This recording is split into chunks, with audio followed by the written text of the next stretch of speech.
Uma boa tarde a todos. Venho novamente trazer mais um conteúdo da Palavra de Deus para cada um de vocês. E essa palavra que venho trazer são duas palavras, ok? 2 capítulos. O primeiro será o capítulo 8 de Isaías e o outro será o último capítulo de Isaías, que é o capítulo 66, ok? Serão esses 2 capítulos. Nós vamos tratar de diversos assuntos. Vamos falar de juízo de Deus, vamos falar de mensagens subliminares também, entende? Ou de conspiração, né? E como que isso nos afeta, dependendo da maneira que a gente olha para cada coisa, ok? Antes de eu pregar essa mensagem para vocês aqui no dia de hoje, eu não conhecia esse versículo que fala com respeito à conspiração, ok? Que seria teorias da conspiração, que pode surgir a partir daí. É o seguinte, a teoria da conspiração ela não é muito sólida, ok? E a palavra de Deus diz, a gente não deve temer as conspirações que as pessoas falam, ok? A gente não deve ter medo do que a conspiração diz, ok? O que é conspiração? É quando uma nação, por exemplo, surge o rumor de que ela entrará em guerra com a nossa nação, por exemplo, ok? Surge um rumor que vai entrar em guerra com a nossa nação. O que a teoria da conspiração geralmente traz ao coração dos homens? Medo. Os homens começam a ter medo, mas não é um medo que leva eles até Deus. É um medo que faz com que os homens permaneçam do mesmo jeito que está. Compreende? É um medo sem pé nem cabeça, entende? Não é proibido o homem ter medo das coisas. Mas a questão é, o homem viver com medo o tempo todo já não é normal. Compreende? E ao falar homem, não estou falando somente os do sexo masculino, ok? Estou falando de toda a raça humana. Uma vez que Adão foi gerado primeiro e ele representava toda a humanidade.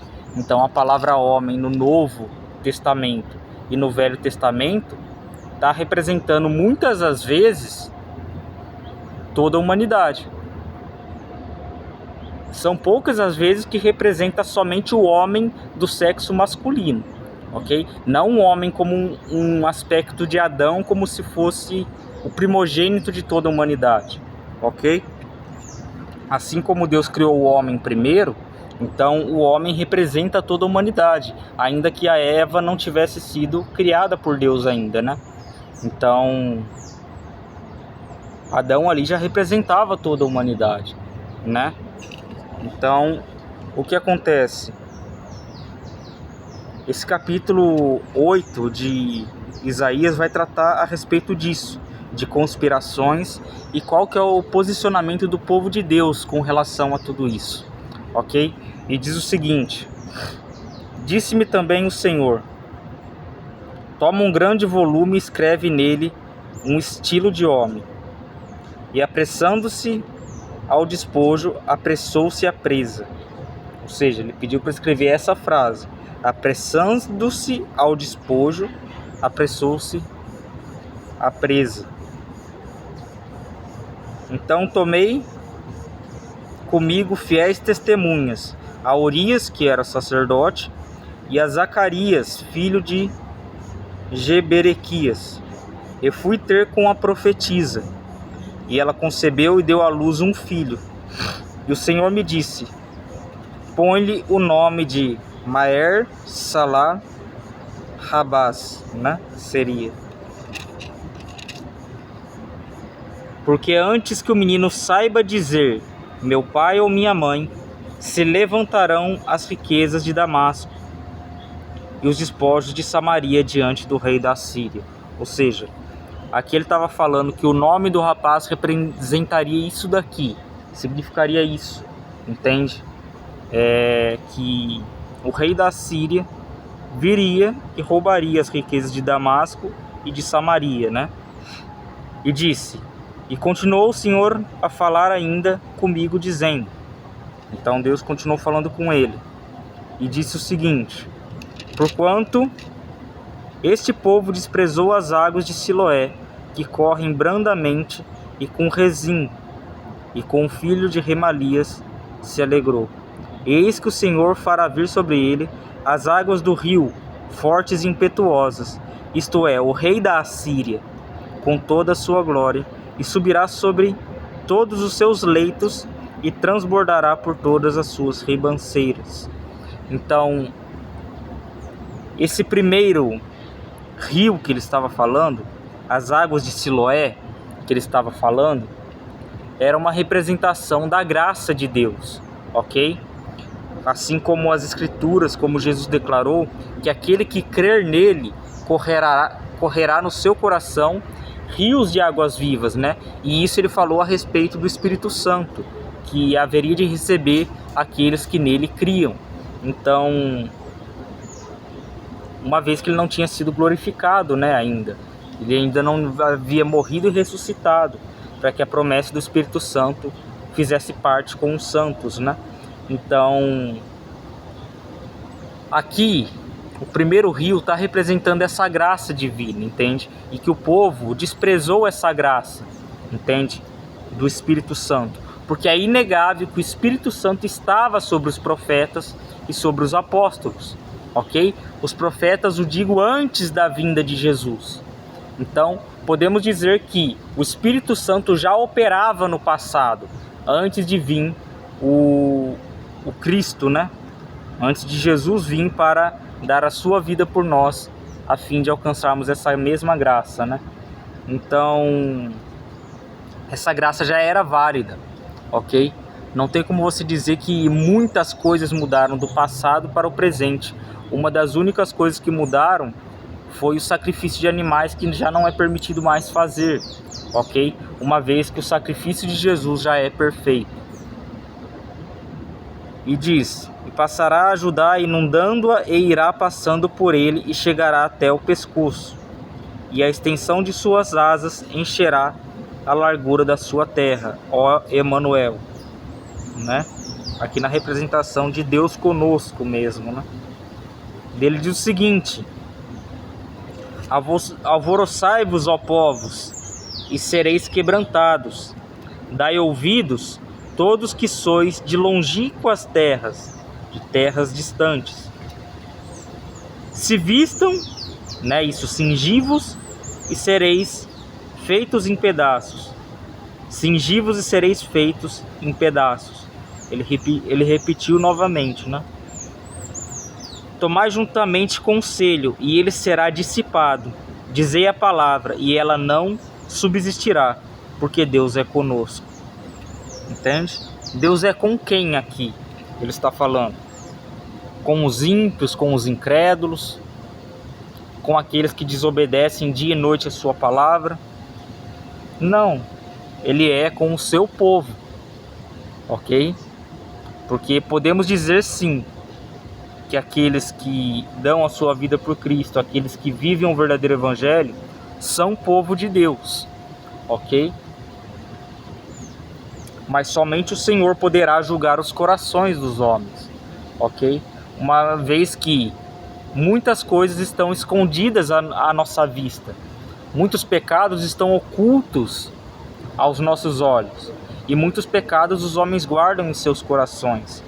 Então, é impossível dizer com clareza quem é de Deus e quem não é de Deus, ok? Nesse aspecto da gente não conseguir discernir o coração do outro, mas nós podemos dizer por meio das ações, por meio dos frutos, conhecendo o fruto de cada um, porque Jesus disse com relação aos falsos profetas, e não cabe somente a eles isso, ok? Mas a todas as pessoas, que pelos frutos conheceremos cada uma delas, ok? Não pode a árvore boa dar mau fruto e a árvore má dar bom fruto. Cada árvore dá o seu devido fruto, compreende? Segundo a sua natureza. E aí que está o grande mistério da palavra de Deus, porque nos crentes opera duas naturezas, a natureza da carne por meio do pecado de Adão, e a natureza de Cristo, herdada por meio das promessas, ok? Por meio da fé em Jesus. Nós herdamos essa segunda natureza. E é essa segunda natureza que combate com a nossa primeira natureza, que é a natureza do pecado, ok? E é este espírito que nos é dado que combate conosco, ok? Para que não venhamos a fazer o que nós quer, mas fazer o que Deus quer, de tal modo que se eu fazer algo que não quero, estarei de acordo com a vontade de Deus, que é boa, mas se fazer algo que quero, então estarei de acordo com a vontade do pecado, com a vontade do diabo, e estarei sendo declarado inimigo de Deus, ok?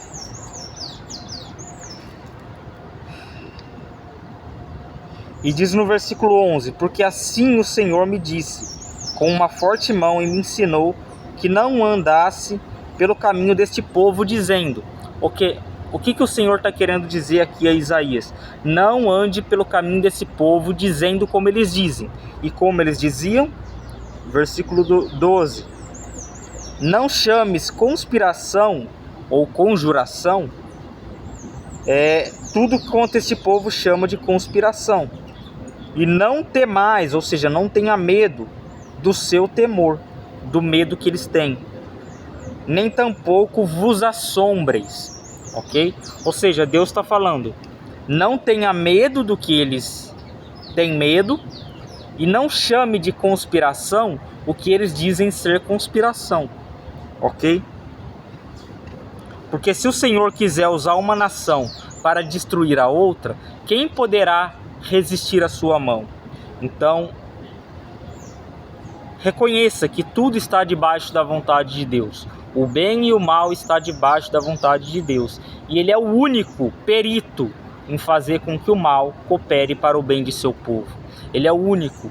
Por isso que nós, como seres humanos, nos sujeitamos à vontade de Deus, uma vez que sabemos que até os maus, as coisas más que acontecem na nossa vida, coopera para o bem, ok? É necessário ter essa consciência e exercer essa consciência dia após dia, de que o mal cooperará para o bem. Não somente o bem que nos vem está cooperando a nosso favor, mas também o que é mal coopera a nosso favor, quer seja a curto, quer seja a médio ou a longo prazo, ok? Ao Senhor dos Exércitos, a Ele santificai, e seja Ele o vosso temor. Se tiver que ter medo de algo, tenha medo de Deus, é basicamente isso. Nem tampouco vos assombreis, né? Perdão, seja Ele o vosso temor e seja Ele o vosso assombro. Tiver que se assombrar ou tiver medo, tenha medo de Deus e se assombre de Deus, ok? Uma vez que Ele é poderoso para castigar o homem eternamente, mas o outro homem não é poderoso para castigar o seu semelhante eternamente, ok? Todo juízo perfeito, justo e verdadeiro provém de Deus.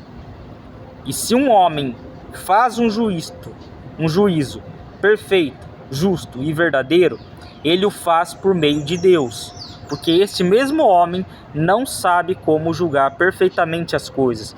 Por isso que os homens devem tomar conselho de Deus para julgar as coisas dos homens, ok? Uma vez que somente Deus analisa e conhece os corações, ok? Somente Deus consegue pesar na balança os corações dos homens, a ponto de medir com exatidão cada castigo e cada renovo que Ele pode trazer ao homem, ok? Então Ele vos será santuário, mas servirá de pedra de tropeço e de rocha de escândalo às duas casas de Israel, de laço e rede aos moradores de Jerusalém. Você lembra que Jesus falou que Ele era como uma rocha de escândalo aos judeus?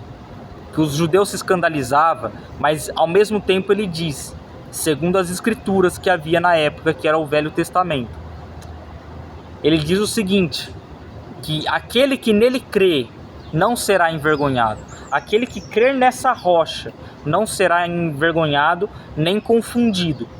mas aquele que nela tropeçar ficará em cacos, em completa ruína, ok? Aquele que nessa rocha se escandalizar e tropeçar se achará uma grande ruína, ok? Mas ele diz que aquele que nessa rocha crer, que é Jesus, não será confundido nem envergonhado. É uma promessa que Deus está fazendo de que se nós formos fiéis a Ele, se nós de fato crermos nele para a salvação, nós não seremos confundidos nem envergonhados, ok? E muitos dentre eles tropeçarão e cairão e serão quebrantados, enlaçados e presos. Liga o testemunho e sela a lei entre os meus discípulos. E esperarei o Senhor, que esconde o rosto da casa de Jacó, e a ele aguardarei. Eis-me aqui com os filhos que me deu o Senhor, como sinais e maravilhas em Israel, da parte do Senhor dos Exércitos, que habita no monte Sião. Quando vos disserem, consultai aos que têm espíritos familiares e aos adivinhos, isso é, aqueles que consultam espíritos de mortos, ok? Isso, coisa que é abominável ao Senhor. Ele diz, quando vos disserem, consultai aos que têm espíritos familiares e aos adivinhos, e criucheiem e murmuram entre dentes, não recorrerá um povo ao seu Deus? A favor dos vivos se interrogarão aos mortos? Ele está perguntando, você não tem um Deus poderoso para consultar? Você tem que ir lá nos adivinhos e consultar os adivinhos, consultar os mortos a favor dos vivos? Será que não tem um Deus que é vivo no céu e que reina sobre a terra para que você consulte a Ele? Você quer consultar a mortos, mas não quer consultar o Deus vivo? Porque os homens são assim. Na primeira coisinha que acontece em sua vida, faz igual Saul. Começa a consultar adivinhos, começa a consultar os mortos, mas não se atenta a Deus para consultar a vontade de Deus. É sempre assim. Os homens têm dificuldade de consultar a Deus para se submeter à sua vontade. Eles querem se submeter à vontade de outros homens, consultando a outros homens, como se a palavra deles fosse maior do que a palavra de Deus. Ok? Os homens agem dessa forma e sempre agiram assim. Eles consideram palavras de pastores maior do que palavra de Deus. E isso digo a respeito daqueles que vos enganam. Ok? Não estou falando de todos os pastores aqui, mas isso digo a respeito daqueles que vos enganam e vos levam cativos por meio da mentira que pregam. Ok? E ainda que a mentira que eles pregam seja muito boa. Ok? Porque na palavra de Deus, os verdadeiros profetas vinham e profetizavam guerras. E quando viam os falsos profetas, eles profetizavam paz. E o próprio Cristo disse, não cuides que vim trazer paz à terra, mas espada. Vim para que o filho fique contra o seu pai, e o seu pai contra o seu filho, a nora contra a sogra e a sogra contra a sua nora. Porque aquele que ama seu pai e sua mãe mais do que a mim não é digno de mim. Aquele que ama seu filho ou sua filha mais do que a mim não é digno de mim. E aquele que não toma sua cruz e vem após mim não é digno de mim. E tomar a cruz é símbolo de morte, ok? É símbolo de açoite, é símbolo de perseguição. É considerar que seremos afligidos e seremos perseguidos nessa terra, uma vez que estamos carregando a nossa cruz, ok? Não houve um homem sequer que carregou a cruz desde Jesus, ou antes de Jesus, ou depois dele, que não houve tido uma sentença sobre a cruz, ok? A gente tem que entender o seguinte, que os homens que carregaram a cruz no passado morreram sobre ela, quer seja malfeitores ou quer seja aqueles que morreram pela palavra de Deus. Todos, sem exceção, morreram sobre a cruz. Então temos que ter em mente que o símbolo da nossa fé é a cruz, são as perseguições, são as angústias, ok? Mas no meio de tudo isso, o Senhor diz: tem de bom ânimo, porque eu venci o mundo, ok? Ele nos declara, por meio de sua palavra, que no mundo teremos aflições, teremos angústias, mas Ele nos declara com exatidão: tem de bom ânimo, porque eu venci o mundo, ok? E o fato de Jesus ter vencido o mundo é o que nos faz vencer este mundo também, ok? Porque quem é aquele que vence o mundo, está escrito na palavra de Deus, senão aquele que crê que Jesus é o Filho de Deus, ok? Quem é aquele que vence o mundo, senão crendo que Jesus é aquele que venceu o mundo primeiro, ok? Se você cuida que está vencendo o mundo, tenha consciência que ele sofreu perseguições, angústias e venceu o mundo primeiro. E venceu também a morte, para que nós também podemos, por meio da fé, por meio da perseverança dos santos, alcançar esta mesma graça, essa mesma redenção, de sermos ressuscitados dentre os mortos, para a vida eterna, e não para a vergonha e o horror eterno, ok? A lei e ao testemunho, se eles não falarem segundo esta palavra, nunca verão a alva. Ele está declarando aqui: se os homens de Israel não deixassem de consultar os adivinhos e os mortos, e dissessem o seguinte: somente a lei e ao testemunho de Deus nós consultaremos. Qual é o testemunho que Deus deixou nessa terra? A água, o sangue e o Espírito. E qual que é o testemunho que opera no céu? O Verbo que se fez carne, o Espírito Santo e a plenitude, que é o Pai, ok? Então, podemos declarar com toda certeza: esses três são um, e esses três deram testemunho na terra. O Pai deu testemunho do Filho, e o Espírito testemunhou dele por meio de suas obras que operou. E também o próprio Filho deu testemunho de si mesmo quando derramou o seu sangue na cruz por nós, derramando água e sangue, não somente sangue e não somente água, mas água e sangue, ok? Que são os símbolos da nova aliança.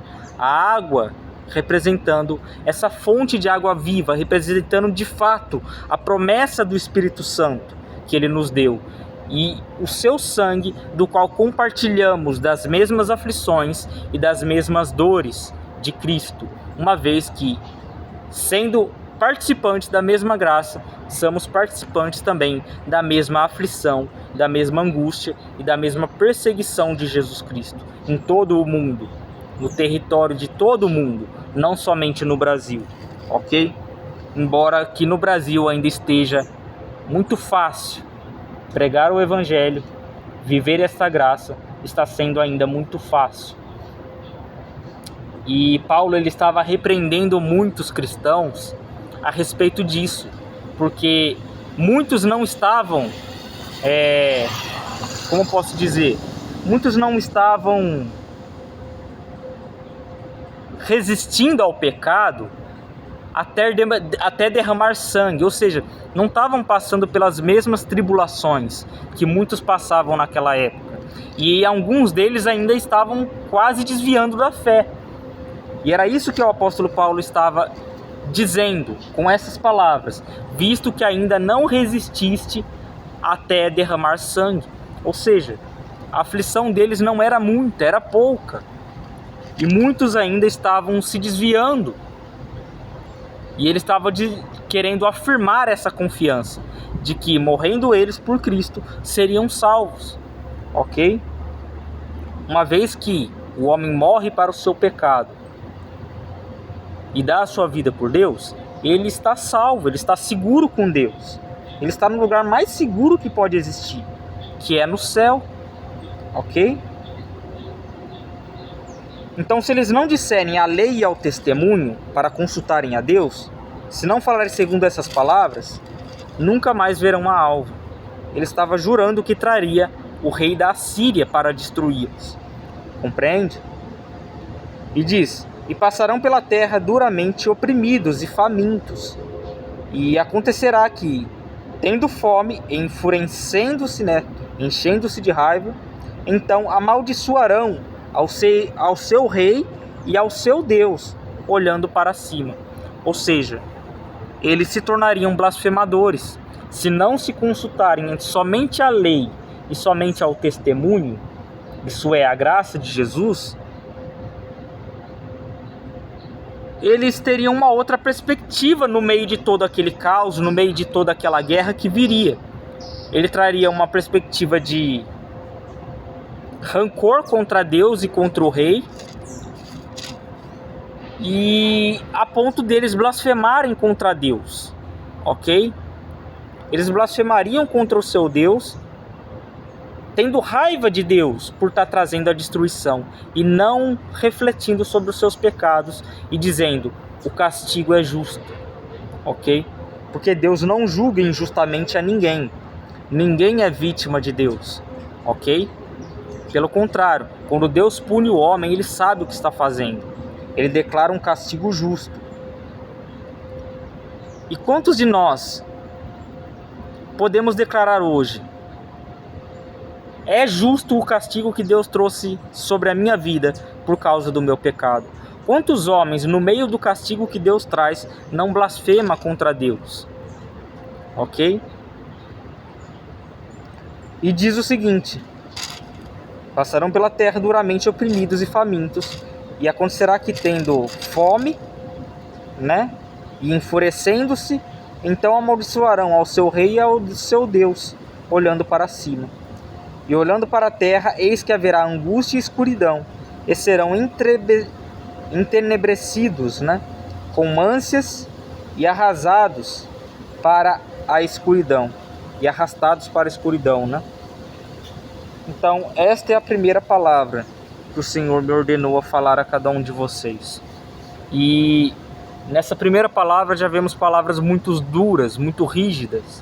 E a segunda palavra, considero, ainda que haja um conforto de Deus, um consolo de Deus para o seu povo, ainda é uma palavra que considero mais rígida do que essa primeira, ok? Que é a palavra que se encontra exatamente no livro de Isaías, no capítulo 66, o último capítulo de Isaías, ok? São 24 versículos que diz o seguinte: assim diz o Senhor, o céu é o meu trono, e a terra é o escabelo dos meus pés. Qual casa me edificareis vocês? E que lugar seria o do meu descanso? Ou seja, ele está dizendo, Deus ele não habita em templos, ok? O templo é um lugar que a gente cultua a Deus, só que Deus não habita ali, ok? Deus desce ali, Deus opera milagres, sinais, Deus desce ali no templo para proclamar a sua vontade, a sua palavra, para fazer com que os homens fiquem firmes na fé. Deus faz isso no templo, ok? Mas a verdade é, não existe um lugar em que Deus habite, ok?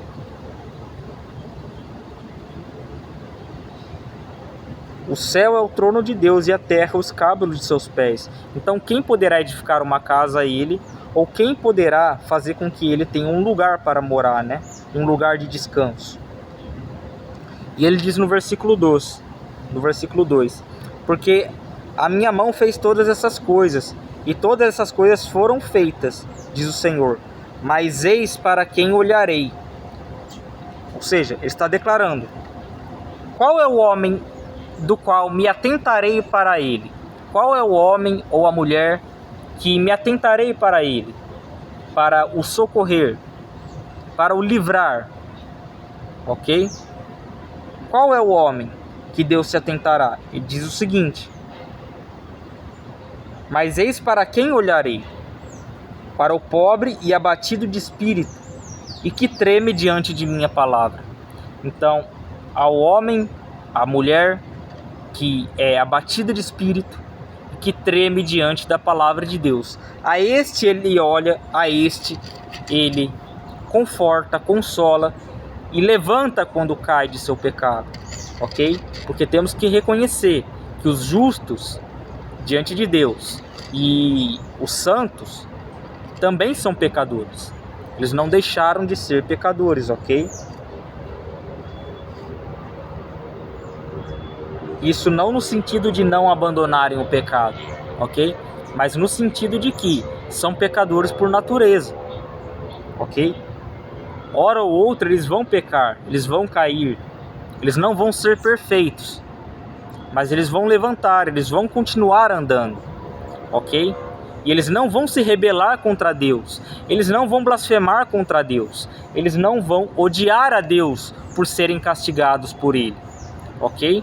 Esse é o coração de Davi que opera em nós também, que é, uma vez castigados por Deus por nosso pecado, a gente não se rebela contra o profeta, a gente não quer matar o profeta que revela o nosso pecado, mas a gente se humilha diante de Deus, reconhecendo que Ele trouxe tudo o que trouxe sobre nossa vida por causa do nosso pecado, e que é justo o que Ele está fazendo sobre nós, ok?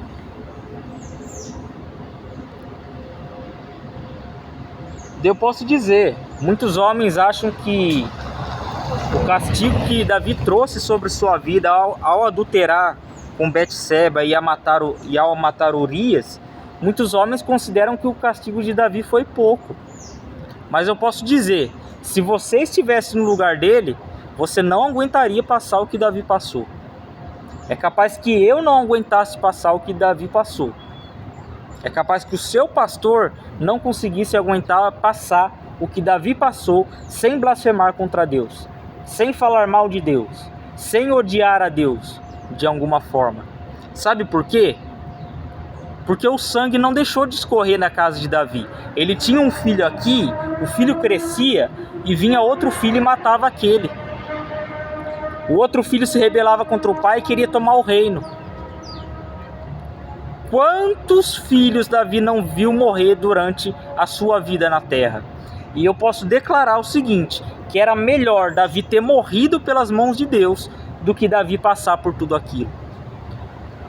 E quando Deus falou para ele, nunca mais deixará de escorrer o sangue, até o último segundo da vida de Davi, não houve um filho sequer que não derramou sangue sobre a terra. Quer seja o sangue de outro irmão, ou quer seja aquele filho que queria matar o próprio pai. Ok? O castigo de Davi foi muito duro, foi rígido demais, para que hoje eu e você não venha cair no mesmo pecado que ele. Ok? Para que hoje eu e você não venhamos a imitar a ele nisso. Ok? Os homens querem imitar outros homens no que diz respeito ao seu pecado, mas ninguém quer imitar outros homens no que diz respeito à santificação e à fé. Ok? Porque é mais fácil permanecer do pecado do que sair dele. E é isso que você tem que entender. Se você saiu do pecado, você tem que se manter firme, uma vez que você sabe o quanto é difícil sair de lá. O quanto é difícil sair daquele poço sem fim, que é o pecado. E eu posso dizer com total clareza, esse poço, uma outra hora, não estava lá. Quando você saiu daquele poço, o próprio Deus tampou aquele poço para você não voltar para lá.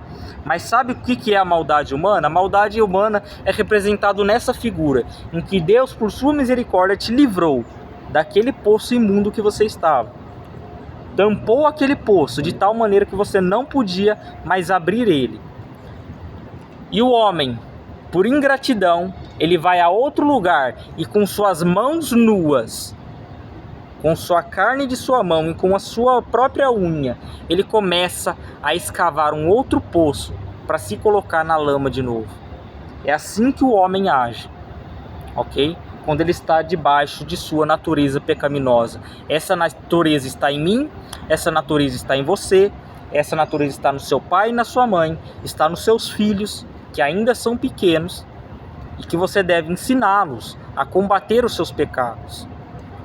Ok?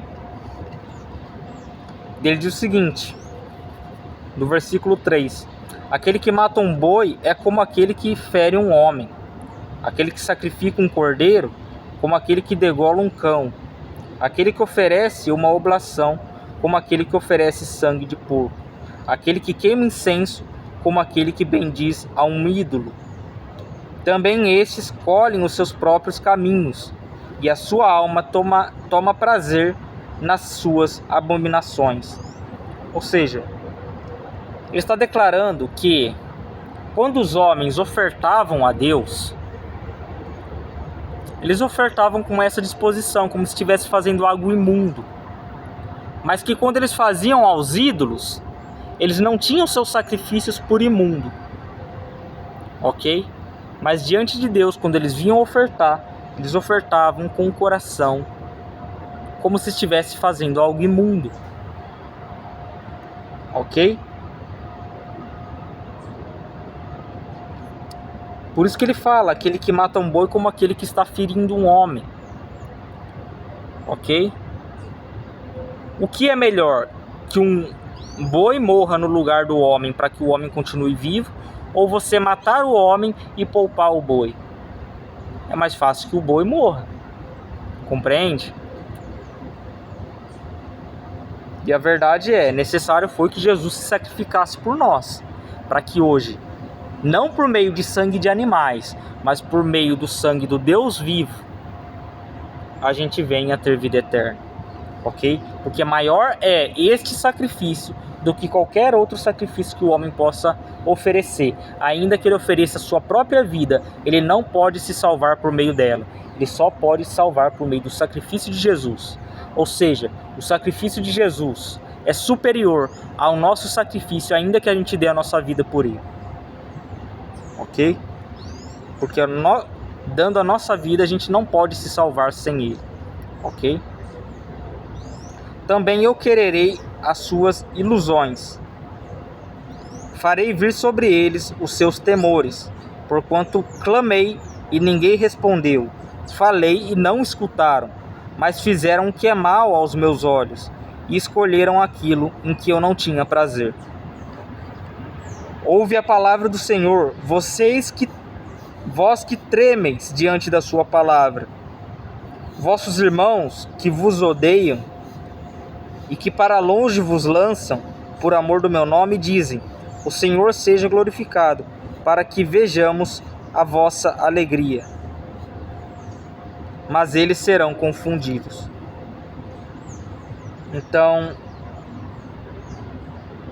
aqui ele declara claramente: existem pessoas que nos aborrecem, que nos odeiam, isso em meio ao povo de Deus. No meio do povo de Deus, existe pessoa que nos odeiam por pregar a verdade, ok? Eles podem escutar a verdade, mas ele não quer ouvir de você. Ele quer ouvir do pastor, porque ele idolatra pastor. Mas quando você diz a verdade, ele não quer ouvir, ok? E nisso eles fazem diferença entre eles mesmos, uma vez que eles não são pastor e eles se colocam, se separam, como dizendo: o pastor é melhor do que eu, ele está acima de mim. O pastor é o alfa, o ômega, o princípio e o fim. Não é mais Deus que é o alfa e o ômega. Eles colocam o próprio pastor como o alfa e o ômega. Ok? Esse é o erro das pessoas. Eles aceitam palavras de pastores, ainda que não esteja correta algumas delas. Aceita a palavra deles, mas não aceita a palavra daquele que está do lado dele, que é um mero irmão na igreja, como ele também é. E nisso não estão fazendo diferença, e nisso vocês não estão fazendo diferença entre vocês mesmos, uma vez que vocês não são pastores, estão desprezando a palavra do irmão porque ele não é pastor. E quando o irmão prega duramente a verdade, você não aceita. Mas quando um pastor prega a verdade, você aceita. Acaso vocês não estão fazendo diferença diante de Deus? Acaso Deus não está enviando a você o atalaia que ele mandou falar a palavra de Deus e você não está dando ouvidos? Porque a palavra de Deus recorre em juízo para aquele que não ouve o atalaia de Deus. Ok? Porque o atalaia é aquele que está no alto da torre, vigiando. E se ele vê a espada vindo sobre a terra, ele avisa. E o que mais a palavra de Deus diz que vai vir sobre a terra é espada, não é paz. Ele fala mais de espada, de guerra, do que paz, ok? E a paz é capaz de que a gente alcance a paz só no fim dos nossos dias, só quando estivermos no paraíso. Então, enquanto estivermos na terra, vai ser luta, guerra e atrás de guerra. Guerra espiritual e guerra física, ok?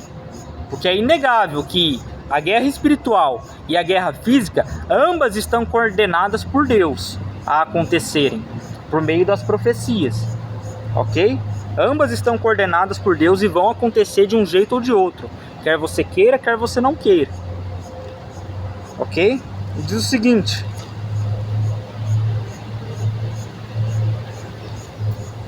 eles serão confundidos, né?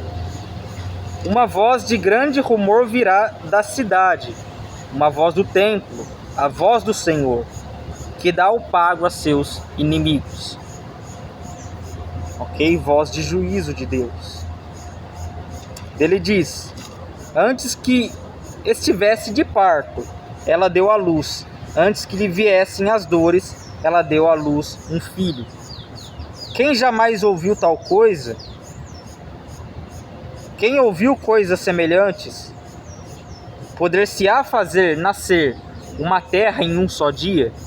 Nasceria uma nação de uma só vez, sem dar a luz de um por um? É o que ele está dizendo aqui. Mas nasceu uma nação de uma só vez, né? Ele está falando. Mas Sião esteve de parto e já deu à luz os seus filhos. Abriria eu a madre e não geraria? Diz o Senhor. Geraria eu e fecharia a madre? Diz o Senhor Deus.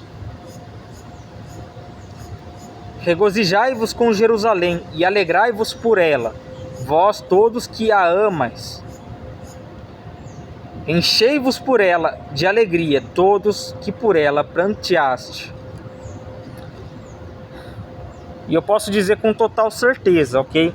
Muitas pessoas acham que é o seguinte: se alegrem com Jerusalém, se regozijem com Jerusalém, todos que amam ela, e se enchem por ela de alegria, todos que por ela choram, pranteiam, né? É a Jerusalém celestial, eles falam. Mas não, é a Jerusalém desta terra também. Qual que foi a bênção que Deus lançou sobre Abraão? Aquele que te abençoar, eu o abençoarei. E aquele que te amaldiçoar, eu o amaldiçoarei. Ok? Então é essa bênção que está sobre os filhos de Israel. Ok? Por isso Deus diz que aqueles que se alegram com Israel, aqueles que pranteiam por Israel por causa de seus pecados, a fim de que o Senhor os converta, a esse Deus está trazendo uma promessa.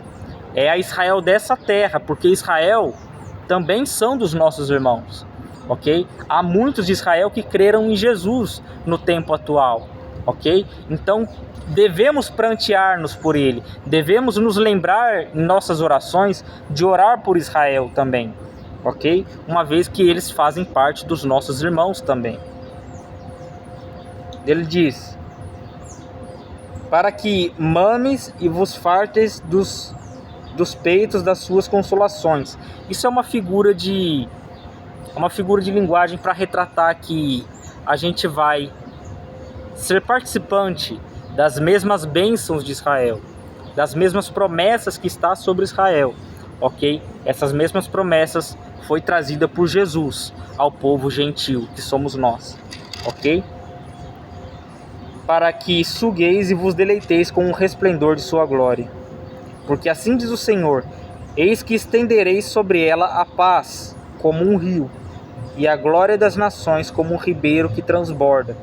Então mamareis, ao colo vos trarão, e sobre os joelhos vos afagarão. Aqui ele está falando da futura paz de Jerusalém, ok?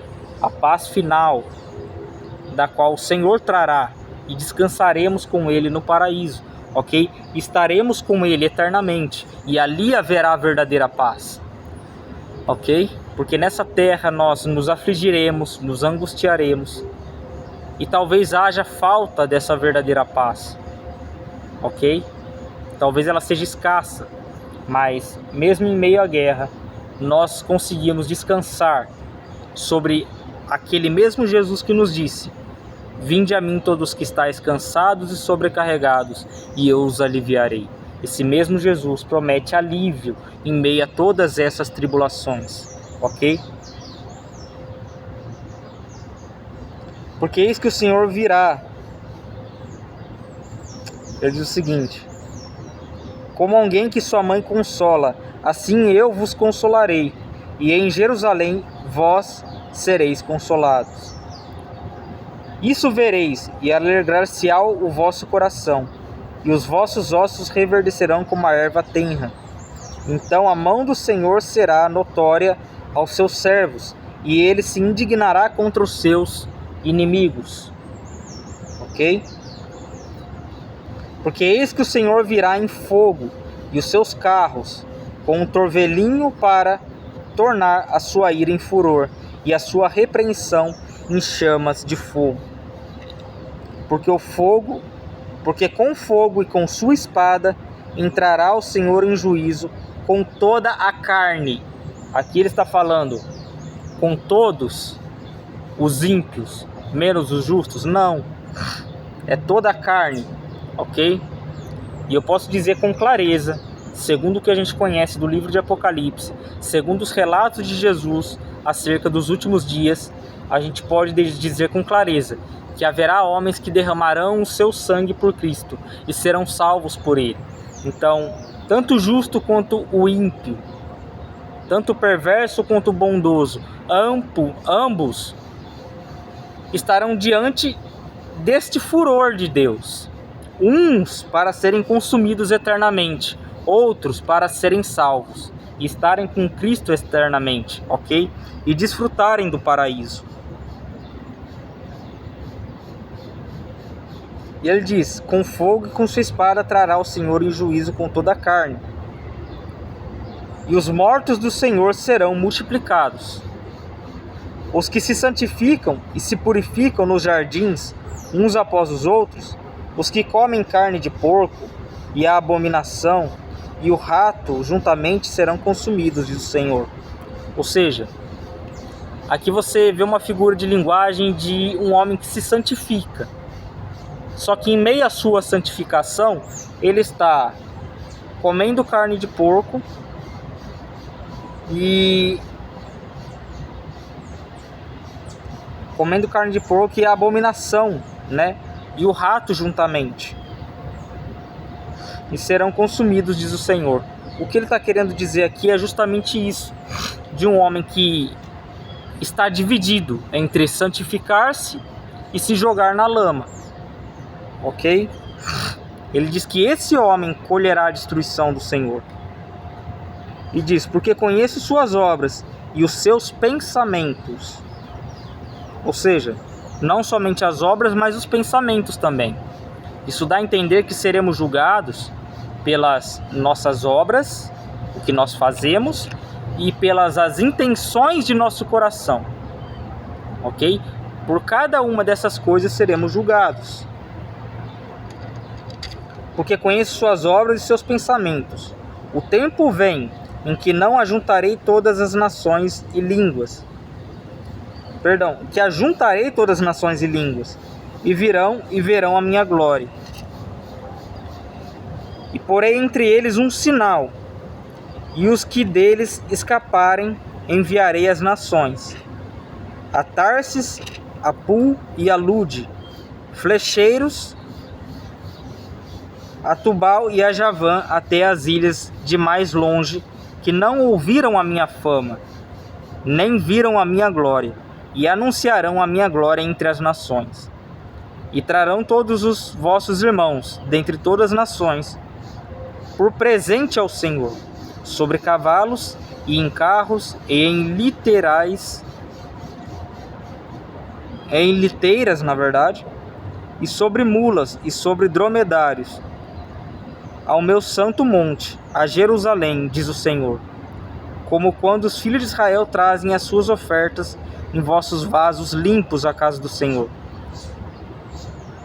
E também deles tomarei alguns para sacerdotes e para levitas, diz o Senhor, Porque como os céus novos e a nova terra que hei de fazer estarão diante de minha face, diz o Senhor, assim há de estar a vossa posteridade e o vosso nome. E haverá que, desde uma festa da lua nova até a outra, e desde um sábado até outro, virá toda a carne adorar perante a mim, o Senhor. Ou seja, ele está declarando, quando formos salvos, quando estivermos no paraíso, de uma festa a outra, de um sábado a outro, virá toda a carne adorar perante a mim, diz o Senhor. Só que não haverá carne mortal como conhecemos, mas fato é que haverá um corpo para nós, que Deus preparou, ok? Para que herdássemos todas essas coisas. Porque a carne do pecado, essa carne pecaminosa, não pode entrar no paraíso de Deus, ok? E ele diz o seguinte: e sairão, tanto que o próprio Cristo, depois que ele ressuscitou, o que aconteceu? Ele ressuscitou com este corpo que conhecemos? Não, ele ressuscitou com um corpo de glória, um corpo que ele já tinha antes no paraíso, ok? Um corpo que ele já habitava antes no paraíso. O mesmo Cristo que morreu por mim e por você num sacrifício perfeito é o mesmo Cristo que não voltou ao paraíso com um corpo de carne mortal, com um corpo corruptível, mas um corpo incorruptível, a semelhança daquele que nos criou, ok? E diz, e sairão e verão os corpos dos mortos, e verão os corpos dos mortos dos homens que prevaricaram contra mim, porque o seu verme nunca morrerá, nem o seu fogo se apagará, e serão um horror para toda a carne. Então, o que dá a entender é o seguinte: no paraíso nós vamos estar diante de Deus, de uma festa a outra seremos levados a adorar a Deus, e não haverá indisposição para adorar a Deus, uma vez que o nosso corpo mortal, o nosso pecado, esse corpo que conhecemos não existirá, e a consciência como conhecemos não existirá, porque na nossa consciência não haverá mais pecado, e no nosso coração também não haverá pecado diante de Deus, ok? Assim como os anjos não têm pecado diante de Deus, assim também nós não teremos uma disposição ao pecado, ok? Haverá verdadeira liberdade no paraíso, ok? Uma liberdade que você pode desfrutar hoje através da santificação, ok? E ele diz que nós veremos os corpos daqueles que foram lançados no lago de fogo, porque o seu verme nunca morrerá e nem o seu fogo se apagará. E ele diz, e serão um horror para toda a carne. Então aqueles que estarão no paraíso vão estar vendo os que estão no inferno, ok? No lago de fogo. Eles vão estar vendo o que vai estar acontecendo com eles, ok? E será um horror para toda a carne. E se podemos dizer que o lago de fogo será aqui na terra, podemos ver também que o novo céu e a nova terra talvez não seja aqui, ok? Talvez seja no paraíso de Deus, mas pode ser que seja aqui também, ok? Não é algo que a gente fica aí para refletir, se será novo céu e nova terra aqui mesmo, ou se será um novo céu, uma nova terra diferente do que conhecemos, ok? Da qual desfrutaremos de fato no paraíso de Deus, ok? E o fato é que a Nova Jerusalém celestial, ela tem ribeiros de água, ela tem várias coisas, ok? Para saciar o nosso espírito. Na Jerusalém espiritual tem muitas coisas lá. Fato é, ele fará nova todas as coisas. O mundo conhecemos não será o mundo que Deus criará, que Deus virá criar para nós, ok? Porque essa terra já bebeu muito sangue de gente justa, de pessoa justa, de ímpios e de justos. Essa terra já derramou muito sangue. Então é comum a gente concordar que essa terra não será a terra que a gente vai herdar, ok? Tanto o sangue tanto o sangue do justo quanto o sangue do ímpio estão sobre essa terra. Não será essa terra que a gente vai herdar, ok? É um novo céu, uma nova terra diferente da que conhecemos. E se você quiser desfrutar desse novo céu, dessa nova terra, afirme-se com Deus, ok? Viva juntamente com Cristo, combatendo o seu pecado, vivendo uma vida justa e santa diante de Deus e diante dos homens também, ok? A fim de que o evangelho não seja mal falado. Enfim, isso é tudo que tenho para falar. E se há algum conselho, seria esse: se afirmar com Deus, procurar a Deus, se sujeitar a Ele e desfrutar da graça, ok? De que a sua salvação não é pelas obras, mas pela confiança que temos nele, porque Ele sim é digno de toda confiança. Quanto a mim, quanto a você, nós não somos dignos de confiança, mas Deus é. Então confie em Deus para que seja salvo de todo o seu coração, como uma criança confia em seu pai.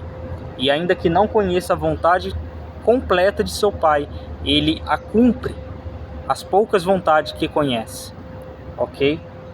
Então, o pouco que você conhece de Deus, pratique desde já, pratique hoje, ok? Pratique hoje. Porque Jesus diz que aquele que edificou a sua casa sobre a rocha é comparado com um homem que após ouvir todo o discurso de Jesus, saiu a praticar. E o homem que ouviu o discurso de Jesus, mas não praticou, é comparado a um homem insensato que construiu sua casa sobre a areia, ok? E ele é essa rocha que você pode confiar, ok? A ponto de que, se você crer nele, não será envergonhado, como diz as Escrituras, ok? Porque ele é rocha de escândalo, tanto para gregos como para judeus, tanto para ímpios quanto para justos. Ele é uma rocha de escândalo para muitos. Espero que não seja para você. Espero que não seja para mim, ok? Uma vez que o próprio Jesus declarou: bem-aventurado todo aquele que não achar em mim motivo de escândalo, ok? Isso é, por meio da pregação que ele fez. Mas enfim, graça e paz a todos, uma ótima semana, e reflitam sobre essa palavra, praticando-a, ok? Graça e paz.